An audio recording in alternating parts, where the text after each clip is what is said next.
Yeah, it's pretty cool. It's a lot of fun when you get to test a product early and then they deliver on a polished up version. Okay, several months back, I spent a little time with a prototype of the Halliday heads-up display AI glasses. I was really charmed, but these were the actual prototype demo glasses that the company used at CES. They saw a lot of action in Vegas last year, but the experience was encouraging considering they were unfinished prototypes. I'm often nervous about showing that kind of stuff off because you have to trust that your audience has a little imagination about what the actual retail product might look like. Well, guess who's back with a much prettier presentation? This is the updated public release for the Halliday glasses after a $3 million Kickstarter. From the packaging to the accessories to the glasses themselves, we're in much better shape. No more imagining what this might look like. We can just see it looks a lot better. If you follow these kinds of projects, it's a Herculean amount of work bringing a new gadget to market, and it's always better to see a company take their time and get the details polished up than to try and rush to meet a deadline. And we'll take a look at how this is more than just the packaging. I'm seeing a lot of work here in improving operation too. This is a premium pair of glasses, and the whole experience reflects that. We got nice fold-out panels to display the case, a nice new USB cable, a decent little guide to direct your setup, as little touches like a braided cable instead of cheap shielding, or the travel case, premium materials, a semi-rugged shell. It's a nice way to protect your glasses when they're not in use. If you're considering a pair of glasses like these, the setup guides are really important. Even I needed a little assist in getting the best view lined up for my eye. Halliday is looking to make this eyepiece as accessible as possible, so moving those parts around properly is critical. The prototype was used heavily before I had a chance to play with it. The parts on the retail version are fresh. It locks in the position above my eye with more confidence, and I don't have to fiddle with the whole setup throughout the day. Instead, just kind of occasionally adjusting the placement on the bridge of my nose. The frames are classic, a nice simple look. I think they look pretty good on my face, and I've played with almost every style of display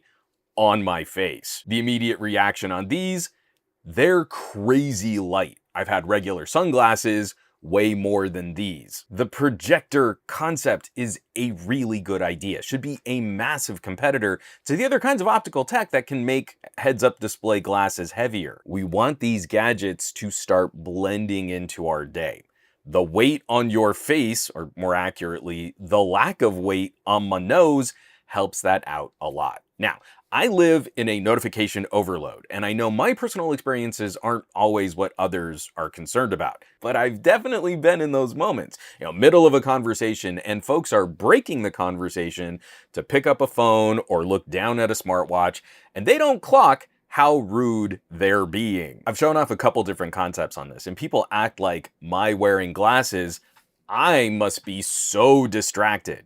And they don't trust that I'm really in the moment with them while they look at a phone screen. But my main reason for being so interested in glasses is the gatekeeping. I get a tiny little pop-up in my field of view, and that helps me eliminate most of the distractions that might otherwise pull me out of social situations or require more attention while I'm working. I think this is a critical part, a key part of the experience to get right, as most people out there have never really had a display on their face. We can build up from the core familiar parts of our phone and then use this as a platform to introduce more advanced applications. We have mics. Those microphones can also be used during conversations or for voice memos. From the prototype to the retail unit, there's been consistent improvement on these little applets. We started with just transcribing your voice memo. Now, Halliday includes an AI summary option. I tend to ramble while dictating, and this helps cut down some of my verbiage while I'm rattling off ideas. Similarly, these kinds of glasses are really handy at keeping information up at eye level when you need your hands free. If it's a list at a grocery store or a cheat sheet for a presentation, you can quickly glance to some data and then get back to eye contact with your audience. I'm not always the biggest fan of how we present AI features to folks, and I think engaging with an AI agent might not be for everyone. There's a reactive AI AI mode, which should be familiar. You ask it a question and it answers your question. But there's also a proactive AI mode. The mics stay open while you're talking and it tries to deliver information relevant to the conversation. When people worry about glasses being distracting, I think this is what they might imagine. But someone more familiar with this kind of function, a power user, if you will, might enjoy those little facts or notes popping up about the topics being discussed. I'm working with Halliday on this video, and I have to admit, this is the feature that I personally use the least. Looking at glasses as a platform, we want some flexibility in that experience, and folks can highlight the specific use cases that matter most to them. I start with notifications and reactive AI interactions, and then I like to lean a little on things like transcription and translation. The biggies for me, I hugely appreciate not having to constantly reference my phone. I think phones are actually pretty terrible at notifications and alerts, and it's good to move that stuff off of the phone and onto another platform. But that's just me. Someone else might want an active participant in daily conversations and might value alerts and notifications a little less than I do. We want our tech to contribute to those outgoing experiences, not distract from our interactions. Moving some of these features to eye level, getting them off of a phone screen, should be a benefit to a lot of people out there. I also really like discrete technology. So there are controls on the frames. You can interact solely through taps and swipes up here,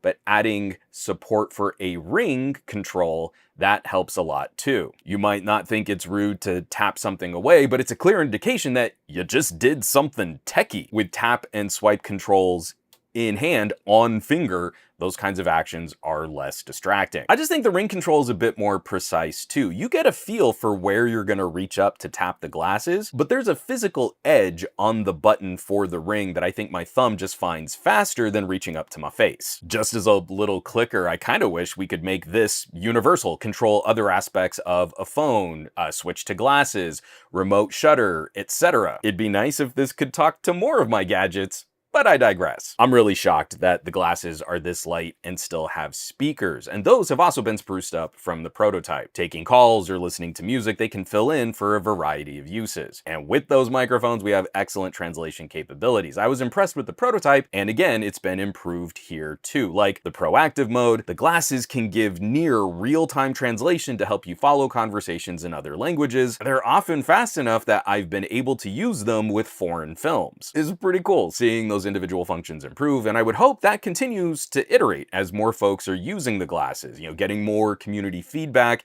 and improving their apps and services. We take that core idea of data at eye level, and as people get more comfortable with that, like a smartwatch, there's more we can add to the experience. And I'm just so stoked they're real. I've played with some concepts before that never stuck the landing, or they never made it to consumers. Now is a brilliant time to consider a pair of glasses as an actual daily wear companion device. It's the dream I've had since the early reveal of Google Glass like 13 years ago. And the tech has not only caught up to the concept today, but we have competing ideas on how to achieve that goal. All of our products get better with competition. From a prototype at CES to holding a nice consumer-facing product. That takes a ton of work. I'm pretty happy that I got to circle back on this one and share an update. So I gotta throw a thanks to the folks at Halliday for partnering with my channel on this. I love getting to share these kinds of experiences. So I will, of course, drop some links down below where you can find more information on Halliday products, maybe shop a pair of glasses of your very own. Definitely hang out down in the comments if you've got questions on what this experience is like. There's so much information that we could share outside of just the scope of this kind of video presentation.